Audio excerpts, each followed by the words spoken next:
আমাকে একজনে বলল যে তুমি যদি আমার থেকে লোন নাও, কিস্তি নাও, কত সুদে টাকা নাও, তাহলে তোমাকে টাকা দিব, টাকা দিব।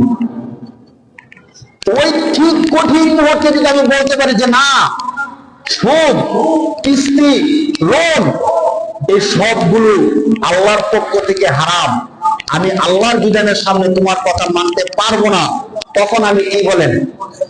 তখন আমি কি তখন আমি বলি যে না, সমস্যা নেই, দেন, সুদ হলে সুদ নিয়ে দেন, কিস্তিতে হলে কিস্তি দেন, ব্যাংক লোন হলে ব্যাংক লোন দিয়ে দেন, আমার 5 তলা বিল্ডিংটা পুরো করা দরকার, 3 তলা করে রাখছি, আর 2 তলা করতে বললে আমি কমপ্লিট করতে পারি, আমি মরার আগে আমার বিল্ডিংটা কমপ্লিট করতে চাই। অনেক ভাই এই বোকার মধ্যে পড়ে গেছে, 1 তলা বিল্ডিং করা আছে, ফাউন্ডেশন 5 তলা। তো ব্যাংক এসে বলে যে আপনি তো চাইলে আমাদের থেকে লোন নিয়ে বাকি বিল্ডিংটা করতে পারেন। বাস্তব চিত্রগুলো বলতেছি, এক ব্যবসায়ী আমার এসে বলতেছে যে এমন দিন বাদ নাই যেদিন ব্যাংক থেকে অথবা কোনো একটা এনজিও থেকে আমার এসে বলে না যে আমাদের থেকে আপনি কিস্তি নেন, লোন নেন, সুদ নেন, আপনার ব্যবসাটা বড় করুন।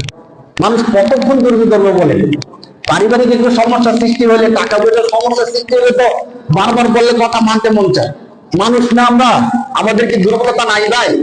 বারবার একটা লোক এসে আপনাকে ব্যাংক থেকে বলবো যে আমাদের থেকে এই লোন নেন, আপনার ব্যবসাটা বড় করেন, আপনার বিল্ডিংটা 5 তলা কমপ্লিট করেন, আপনার বাড়িটা সুন্দর করেন, বারবার শুনতে শুনতে নিজের মধ্যে একটা ইয়ে চলে আসে। আস্তে আস্তে দিয়েন, যখন পারেন তখন দিয়েন, সুবিধা মতো দিয়েন, এই কথাগুলো সংরক্ষণ আশা সৃষ্টি করে।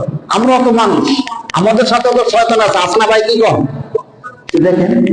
ঠিক ওই মুহূর্তে যদি আপনি বলতে পারেন যে না, আমি না খেয়ে মরতে রাজি আছি, কিন্তু আল্লাহর বিধান, যে আল্লাহর যে হারাম বিধান সুদ, ওই সুদকে আমি নিতে রাজি না, তখন আমি মুসলমান, তখন আমি কি ভাই?